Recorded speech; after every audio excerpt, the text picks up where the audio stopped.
I'd like to introduce what is called the calculus of errors. We're going to be building upon some of these concepts later this semester, and the word calculus can be, I don't know, there can be an intimidation factor associated with that word, I think, because there are classes, I think, with the name calculus that are not prerequisite to this course, but calculus really just means like calculating systems. So we're going to be doing things with errors, certain calculations. Later on, we're going to be combining multiple sources of errors. Like if you do an experiment, you usually measure more than one thing, and somehow you have to combine those to maybe get an overall error for a result that you're actually going to use to test a hypothesis. So for today, what I'd like to establish is some concepts and language for discussing calculations involving errors. So I've stated here, if m is a measurement, delta m is its error. So as with any quantity, you can represent it algebraically with a chosen symbol. So I've kind of like I'm saying, hey, there's some measurement, I'm just going to call it m. Somebody else might say I'm going to call it x. We will have different symbols to name different measurements with as appropriate. But in this case, I chose m because it's just a generic measurement that I want to talk about, and I thought that was good enough to convey the ideas. This is the lowercase Greek letter delta here. So when I put a delta in front of an already named or established measurement, that represents its error, or you can also call it uncertainty if you like. Based on this language, I can define the concept of relative error to be the ratio of these two things. So this is the ordinary error divided by the measurement that it is an error to. Some sources, both in textbooks, maybe different teachers, or even internet resources, will define a new symbol for relative error, but I have chosen not to do that, and I've also seen sources that don't do that for the same reason that I don't do that, which is that it winds up being confusing in terms of units and how you use relative error. So I just define the symbols, two simple symbols, well, really one. If you attach a delta to something, that's the error on that something. If you write this ratio, that whole ratio is the relative error. If somebody then says, hey, what is the percent error? Really, the percent error is just the relative error expressed as a percentage. In other words, you take that relative error, you multiply by 100%, and now it's a percent error. So let's look at an example here. So this is an example I think we looked at in the earlier video clip. So for this one, if I said, hey, this is the measurement m, then I could say that m is equal to 25.47 centimeters, identifying that first number as the measurement result. If I want to say, like, what is the error? Like, if I want to refer to that in a formula, let's say, that I want to do something with, delta m represents the 0.05 centimeters.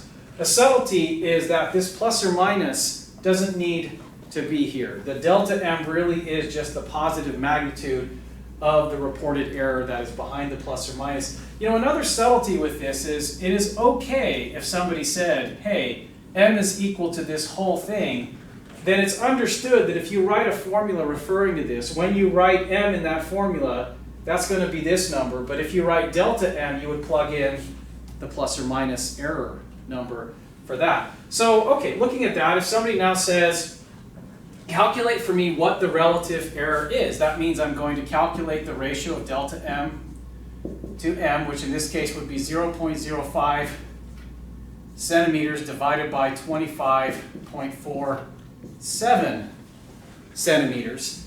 You know, if you wanted to, you don't need to include the units for this, because I think it's pretty clear that these two factors of centimeters can cancel out.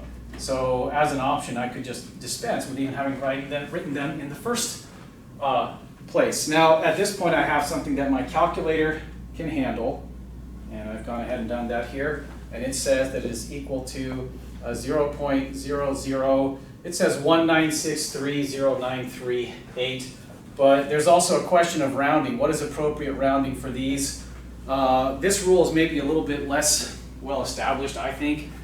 My general rule is to do 3, maybe 4 significant digits for a relative error. And the reasoning behind that is because sometimes you use relative errors in other calculations. In particular, we're going to see that when it comes to combining multiple sources of errors, relative errors are very useful for doing that. And that's something we're going to be learning in the next couple lab assignments in this class.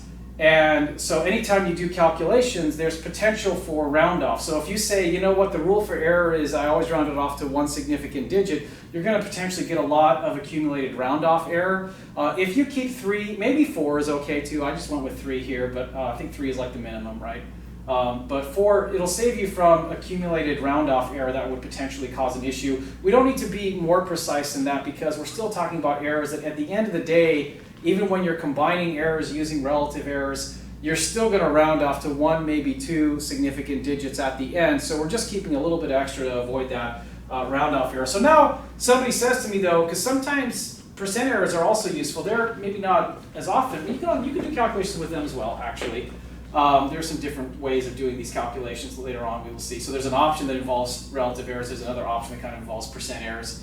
Sometimes one's more appropriate than the other. But percent errors are also useful in the sense that they convey information differently. Like if I want to know, like, well, how meaningful is this error really? A percent error is actually a good way of looking at that. But if I've already calculated the relative error, noticing that percent error really is just relative error times 100%, I can just take this number, multiply by 100, which involves moving the decimal place just 2 times, right?